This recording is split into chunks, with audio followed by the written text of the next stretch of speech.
I'm John Fensterwald. And I'm Kathy Barron. Together we write and edit toped.org, a forum on California education policy. Join us while we interview interesting and important leaders in education. You'll learn a lot in 10 minutes or less.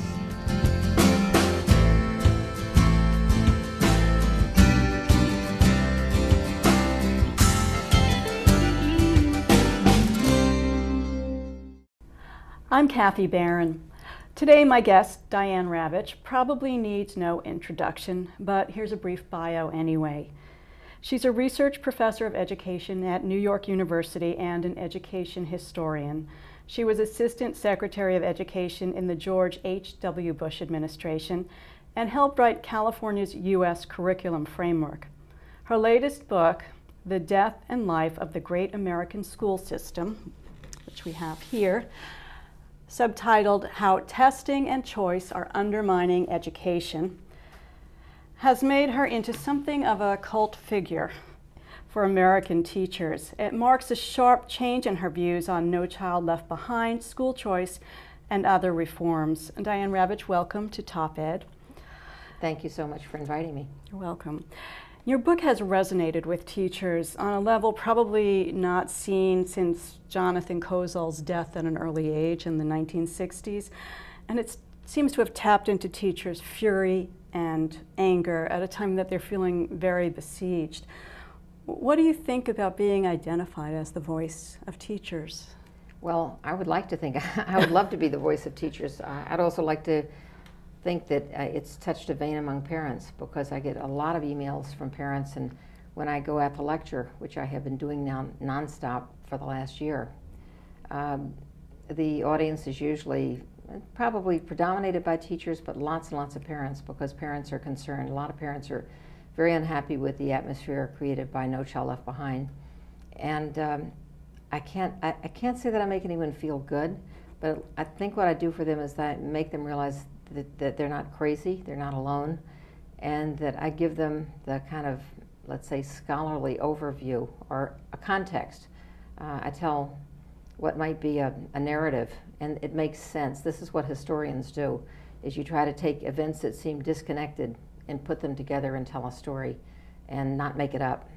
So I have to have the evidence, and I try to put things so that people can see that this is what's happening, this is where the ideas came from, this is the history of the idea, this is how it's worked out, and people have resonated to them.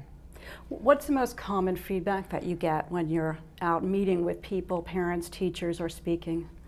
Well, I have, over the past year, spoken, I'd say, about 80 times. I've spoken all over the country. And for me, the most gratifying is that 9 times out of 10, I get a standing ovation. And that is clearly the most gratifying. And then people come up afterwards and they ask me to sign their book. And especially with teachers, they say, thank you, thank you, thank you. You have saved my life. Or people come up, in some cases, crying. And often they say, you're my hero. I mean, it's, for me, I'm not accustomed to this. I mean, I've written for 40 years, and I've never had an experience like this. So somehow the book has, it's about what's happening right now, and I think that it's going to be about what's happening for years to come, because nobody seems to be ready to change anything that they're doing, so it'll remain current. So you had, as most people probably know, a pretty significant transformation. Do you remember, was there something you read, some statistics, can you pinpoint when you had that aha moment that you felt No Child Left Behind wasn't working? Well, with No Child Left Behind, it was very clear. I mean, I could say that it wasn't only No Child Left Behind, but it was really, you have to understand that I was involved in 2 of the most prestigious conservative think tanks in America, with the kind of creme de la creme of the conservative education academics. And so I was involved with these think tanks for many years. But over time, I began to find myself, I mean, my customary approach to things is to be skeptical. It's just, I think it's either me or it's something about being trained as a historian. You look at the evidence and you weigh it and you think, well, is this right? And what's the evidence for it? And how firm is the evidence? And what's the other side?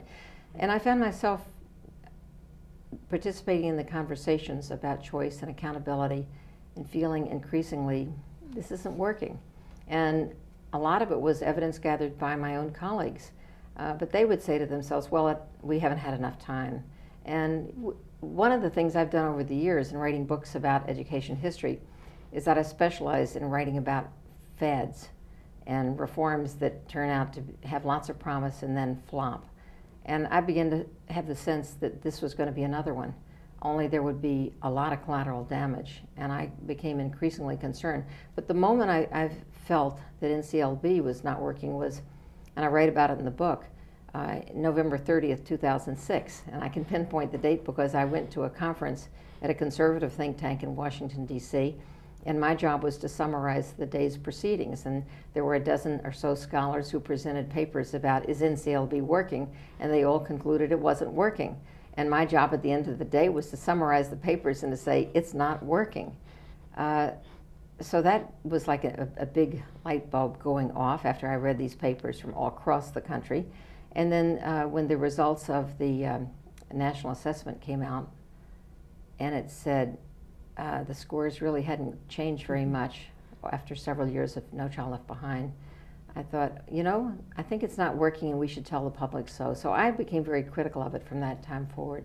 I've actually been writing these, my skepticism has been publicly growing on a blog that I do called Bridging Differences, where Deborah Meyer and I exchange in Ed blogs Week. in Education Week. Right. So it's really been a public display of where are we going and why are we doing this.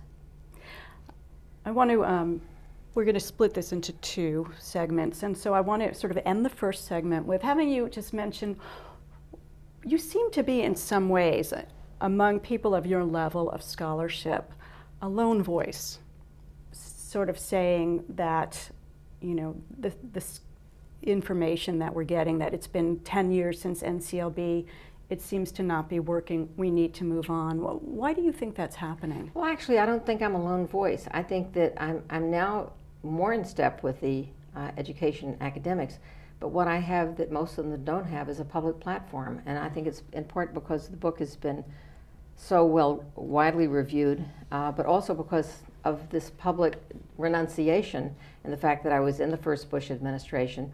And so I've done this kind of transformation. There are many people who've said to me, I've been saying this for 10 years. Where were you? And I have to say, you know, I'm a slow learner. You're smarter than I am. And you knew it 10 years ago, but now they don't have the public platform that I have. And part of my platform is the fact that I was known as being on the other side and made the turnaround. Mm-hmm. It was not an overnight conversion. It was not a U-turn. I think my fundamental values about what's important in education have never changed. I've been unwavering in my belief about what good education is, what the purpose of education is, and what I realized with the choice strategy and also the testing and accountability strategy is these were not moving us closer, particularly with the testing and accountability strategy, is not moving us closer to the things that I've always believed in and still believe in. Well, thanks so much, Diane. We're going to take a short break, and when we return, I want to talk about your recommendations for improving schools, what the reform that we don't necessarily hear about. Okay.